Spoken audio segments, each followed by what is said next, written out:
I'm Shelby Hartman, DoubleBlind's co-founder and editor-in-chief, and today we're talking legal ways to trip. But before we do, I just want to remind you to subscribe and turn on your notifications so you never miss a video from us. So one of the biggest questions we get from people, probably not a surprise, is I want to trip, where do I get the psychedelics? And unfortunately, as primarily a magazine that writes about psychedelics and also provides education on how to journey on psychedelics, we can do a lot for people, right? We can give them information on dosage, we can give them resources for support before and after their psychedelic experience, but no, sorry, we can't and don't give people psychedelics. But there are a number of ways to have a psychedelic journey that are both legal and also include reduced risk, and we're gonna cover those things today. First off, I just wanna start out by reminding people, sorry if you know this already, that most classic psychedelics like LSD, mushrooms, DMT are Schedule I on the United States Federal Controlled Substances Act. Schedule I is the most highly restricted category on the Controlled Substances Act, which basically says that these drugs have no medical use and a high potential for abuse, which obviously isn't true because now there's a robust amount of research showing that psilocybin, the primary psychoactive ingredient in psychedelic mushrooms, has shown promise for major depressive disorder and treatment-resistant depression. And there's also many smaller studies that have looked at mushrooms for alcohol dependence, nicotine dependence, so eating disorders, so many different conditions, and same with LSD. A lot of the conditions that psilocybin mushrooms have shown promise for, LSD has also shown promise for, although there isn't as many large clinical trials investigating LSD as there are psilocybin mushrooms. And not only have these substances not shown a high potential for abuse, but as mentioned, many of them have shown promise for what we now refer to as substance dependence, right? Which is basically, not only have a lot of these substances not shown risk of addiction, but they've actually shown the opposite, which is potential for what we refer to as substance dependence, right? And the founder of AA famously got sober after having a profound LSD experience. So this is all to say that we can go down a rabbit hole of talking about how it is that these substances ended up on Schedule I. We do talk about, policy and psychedelic history on our website and in a lot of the other videos, but really for the purposes of this video, I'm just gonna remind everyone, yes, that laws are changing rapidly on the local level, in states, in cities, but they're still federally illegal. With that said, I'll say a growing number of cities have started to decriminalize psilocybin and other naturally occurring psychedelics. And so I want to say it was like May of 2019 that Denver became the first city to decriminalize psilocybin, and then less than a month later, Oakland followed and decriminalized all naturally occurring psychedelics. So that doesn't include synthetics like LSD and MDMA, and now more than a dozen cities have followed, including Seattle, Washington, D.C., I'm not going to remember them all off the top of my head, but we've covered this on the DoubleBlind website. So basically what these resolutions are doing is that they're making the growing, gifting, and gathering of these substances a low law enforcement priority, which isn't true decriminalization, but it basically means that these resolutions, these are telling law enforcement, kind of don't prioritize putting resources towards the prosecution of people who are growing these substances, giving them to other people. Selling is a completely different thing from a legal perspective. So we're gonna get into some legal ways that you can have a psychedelic experience. But I just wanted to start out by kind of demystifying what's going on around decriminalization. Because a lot of people are asking us, is it okay to trip in places like Denver? And the risk is reduced now that local law enforcement, isn't putting resources towards prosecuting people, but that also doesn't change the fact that all of these substances are still federally illegal. So in a lot of these places, we are seeing sort of like a booming underground, right? Where more facilitators and growers are kind of stepping out and selling sort of underground gray market products and, offering ceremonies. And some people are opening churches and saying that they're protected by the First Amendment because they're using these substances for spiritual reasons. And it's really not a black and white situation. Well, firstly, traveling to Oregon, you might have heard that in 2023, Oregon opened its first psilocybin service centers. And that means that anyone over the age of 21 can partake in a facilitated psilocybin session with a licensed practitioner at a state licensed center. But one thing I'm going to say here is that these experiences, at least for now, seem to be very expensive. A single facilitated trip can cost several hundred to a couple $1,000s. And unfortunately also, these experiences are in high demand, right? Because Oregon is the only state that's providing legal access to supported psilocybin sessions right now. So the few centers that have opened up have very long wait lists. Secondly, you can consider traveling to Colorado. Like Oregon, the state of Colorado also legalized facilitated psilocybin sessions, and the state also took things one step further by decriminalizing the gifting, growing, and possession of psilocybin mushrooms for all adults. Colorado also allows people to receive payment for services like trip sitting and psychedelic support, but only licensed manufacturers are allowed to charge for psilocybin-containing mushrooms. That being said, if you live in Colorado or you want to travel to Colorado to have a facilitated psilocybin session, unfortunately, you probably won't be able to do that until 2025. This year, the state is still just figuring out the rollout of their program. So in September 2024, the state is going to adopt rules for implementing what they're referring to as natural medicine, specifically psilocybin, and is going to start accepting applications for licenses. And then the state will have up to 60 days to accept or reject applications for licenses. Interestingly, in 2026, the state is also going to decide whether they're going to expand the program to include therapy with ibogaine, mescaline, and or DMT, which is not something that the state of Oregon did. We're going to get into some more legal ways to trip in a moment, but I just want to take a moment to talk about accessing shrooms if you don't have the resources and or desire to participate in a facilitated session in a state like Oregon or Colorado, or to fly abroad to do psilocybin at a legal retreat center. There's pretty much 3 ways to access shrooms. Sorry if I'm telling you something you already know, but those include foraging, which psilocybin mushrooms do grow mostly in the fall in a lot of places all across the United States and the world. Growing your own, which psilocybin spores are actually legal in all states but California, Georgia, and Idaho at this time, except for the caveat being that as soon as you actually grow them, you're then doing something that is federally illegal, or of course just buying shrooms from someone on the underground market. Just kind of hearkening back to what I said at the beginning of this video, obviously that is still federally illegal, foraging, growing, buying from someone, but the possession of psilocybin mushrooms is increasingly becoming decriminalized. I'm not a lawyer, so I'm not going to tell you what the risks are or recommend that you do or don't try to access shrooms in that way.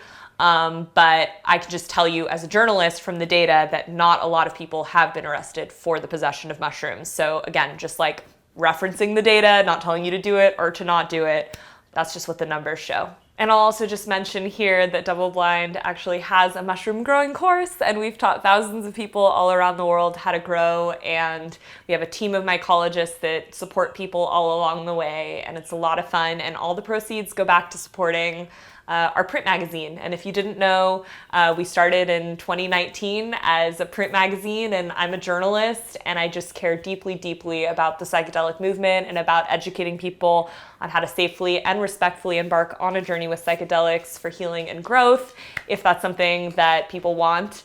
And yeah, when folks sign up for a class, it makes the videos and like this and our journalism possible. So if you're interested in being a part of our community or you want to check out our magazine, you can do that at the links in the description of this video.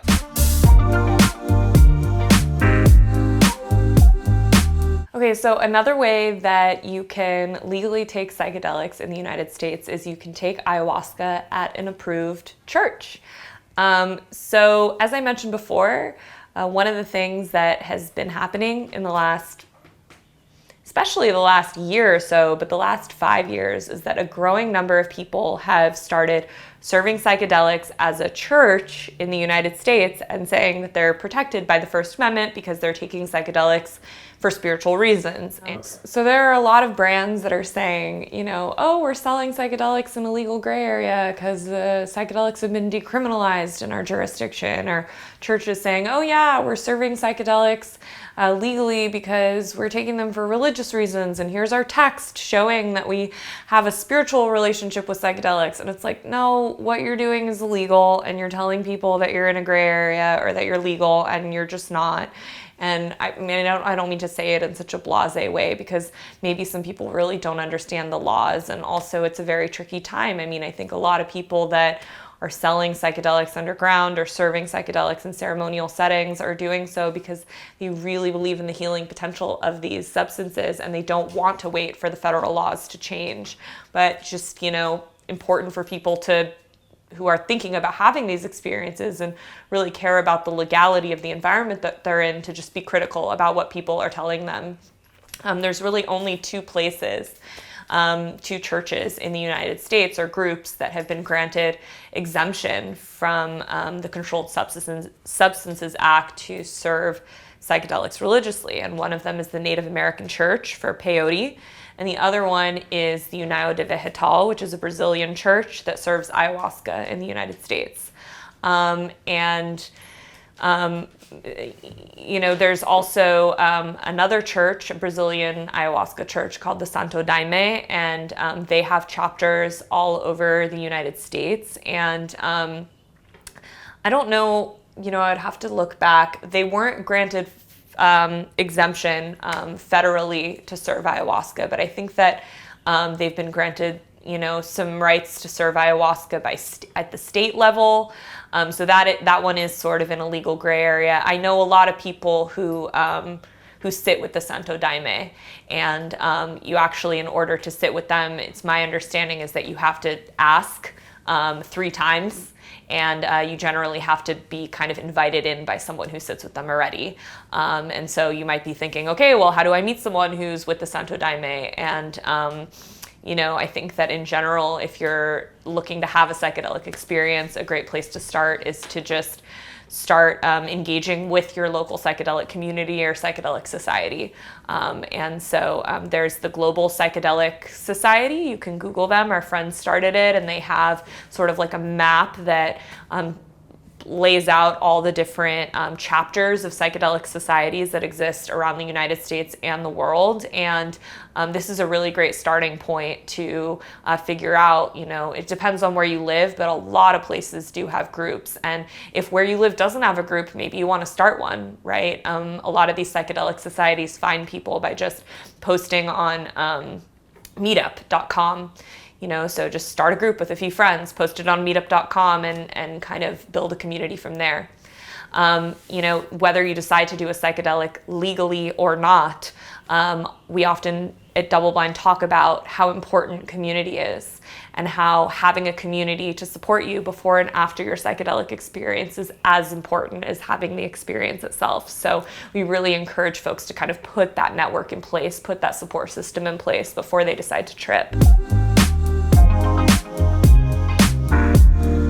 Another way that you can consider having a psychedelic experience legally, and this is probably honestly the easiest way if you're really concerned about the law, is to just go abroad to a psychedelic retreat center, because it doesn't require like connecting with someone who's in the Santo Daime, or kind of like finding your way into a community that might be kind of hidden or that you need to be referred into in the United States. I mean, with psychedelic retreats, they're completely legal, so it's just in a lot of countries. So you just go on the website and like anyone can sign up. Granted, I will say if you're going to a retreat center that is legitimate and that is doing things in a good way, they're not going to just let you hand over your credit card and book a flight. They're going to make you fill out a form that basically talks about your medical history, your intention for going, stuff like that. So I definitely want to encourage people to do the proper vetting and make sure that they're going to a place that they trust. But we have our friends at Retreat Guru have a list of a lot of psychedelic retreat centers that are really great. And we've also, partnered with and talked about psychedelic retreat centers that we love at DoubleBlind. Specifically when it comes to mushrooms, we love Luz Eterna, we love Buena Vida, we love Beckley Retreat Centers, we love Rose Hill in Jamaica. So those are just a few places that we would recommend that you check out. But I will name that one of the biggest barriers to entry for a psychedelic retreat is cost. And unfortunately, a psychedelic retreat abroad can cost, it's usually more than $1,000, and that doesn't include the flight abroad, which is going to be probably $800 or $1,000. And then, it's going to be a week long, usually 5 days a week, sometimes 10 days, sometimes 2 weeks. And, a lot of people with families or whatever, really demanding jobs, they just can't afford to do that. I will say, though, some psychedelic retreat centers do have scholarships, and they also subsidize people. So it's not common, but if you find a psychedelic retreat center that looks really great to you, and you're like, God, I'd love to do this, but I just don't have $1,500, it is worth emailing them. And just, writing as compelling of an email as you can, just explaining your story and explaining why it is that you really feel called to have this experience, and asking if they have scholarships, because, they might surprise you. I'll also say that there are a handful of organizations that are raising money to help subsidize people to go abroad to do psychedelics. So one of them is Heroic Hearts, and that's specifically for veterans. If you're a veteran, you can apply for one of their scholarships. There's also an organization called Cosmic Sister, which funds women who are interested in doing a psychedelic journey. Usually they're giving scholarships to writers, artists, and people who feel kind of inspired to share about what comes forth following their psychedelic experience.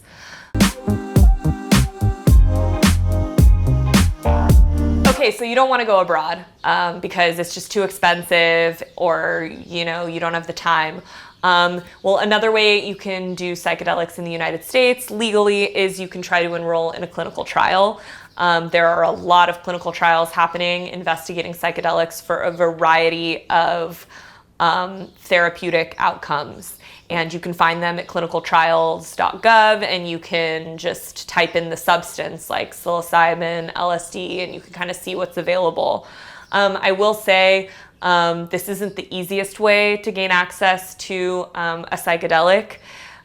They have really rigorous screening processes. Whether you qualify is going to depend on a lot of things, right? It's going to depend on your medical history. Are you on an SSRI? Do you have a heart condition? I mean, these are things that a responsible facilitator should be asking you anyway. But if you're just determined to do psychedelics legally in the United States in a supported setting with two therapists, kind of clinically with a blindfold, you don't have the money to do ketamine therapy, this might be something that you want to explore. If you want to do psychedelics legally in the United States in a clinical setting, like you feel kind of safe in that doctor's environment where someone has reviewed your medical history, et cetera, and they're there to support you throughout the entire experience, and you can't get into a clinical trial or or you just don't want to try to apply for a clinical trial, then your best option is going to be ketamine.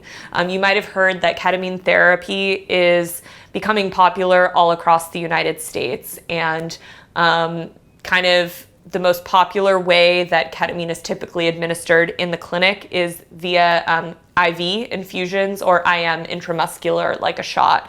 And I actually did a round of ketamine infusions last year for just depression, burnout, and I found it really helpful. I found it really interesting to do ketamine in sort of a clinical setting where there were nurses and I was in a cushy kind of recliner. And my preference personally is to do psychedelics in a more ceremonial context, dark lighting, incense, facilitator, music, versus kind of it feels like you're in a doctor's office, right? But some people would feel a lot safer in a more sort of clinical environment. And so that's just a question that you have to ask yourself. And again, the upside, of course, of ketamine therapy, not only that it's legal, but is that they are going to really make sure that you're safe, and they're going to monitor you the whole time. So if you're, elderly, if you have cardiac issues, whatever it might be, you just might feel better about going that route. Last up, if you want to have a psychedelic experience and none of the options that I have already listed for you appeal, you don't want to try to find someone that is in the Santo Daime and do ayahuasca at a legal church, you don't want to go abroad, you don't want to enroll in a clinical trial, you don't want to do ketamine therapy because it's too expensive, something I might encourage you to consider is what wholly legal plants exist for you to start opening up your consciousness, healing, and going inward. One of the things we're really passionate about at DoubleBlind is the fact that, oftentimes we talk about shrooms and LSD, and people want to know about these kind of bigger psychedelic teachers that have been famous in the counterculture since the 60s and 70s, but don't necessarily realize that shrooms, ayahuasca, mescaline-containing cacti, they come from an apothecary of plants and fungi that come from the earth that are also very potent for shifting consciousness, for attaining higher states of consciousness, for going inward, for alleviating anxiety. And they just, for whatever reason, kind of slipped under the radar of the DEA because they were never super popular in the counterculture. Some of these plants include blue lotus, which is a blue Egyptian water lily that was actually used by ancient Egyptians to attain higher states of consciousness. And it's psychedelic when its petals and bulbs are smoked, and it can be purchased online. I like to buy mine, Anima Mundi is a beautiful, they sell like all kinds of legal herbs and teas and stuff, and they sell blue lotus. The flowers can also be marinated in wine, actually. Another plant that we've been talking about a lot lately at DoubleBlind is kanna, and I've had some really beautiful experiences with kanna. It's sometimes referred to as sort of like a mild legal MDMA. I would say that it's definitely not as strong as MDMA, and it's not going to give you visuals. Again, just like a really beautiful plant for going inward, sort of described as a heart opener, something that you can take in the afternoons in microdoses for, meditation, for connecting with other people, or even larger doses at night. It could be combined with mushrooms and LSD, and it kind of can take the edge off of those experiences. I'm not going to say like if you feel really called to do shrooms or LSD that like, oh, just go online and buy some blue lotus instead. I mean, all of these substances are very, very different and have different spirits, as some people might say. Everyone falls on different ends of the spectrum, from sort of woo-woo to scientific and empirical, but most indigenous cosmologies are infused with animism and this idea that all plants and fungi have a spirit, right? And that's something that I have experienced in my journeys, and so I just want to honor and name that like all these substances are different and they can't necessarily be thought of interchangeably. But if you feel called to go inward, there are a lot of legal plants that can help you do that. If you're interested in learning more about some of these plants or how to embark on a psychedelic journey. We have a lot of videos that will help you on this YouTube channel and tons of articles as well on our website, doubleblindmag.com. Until next time.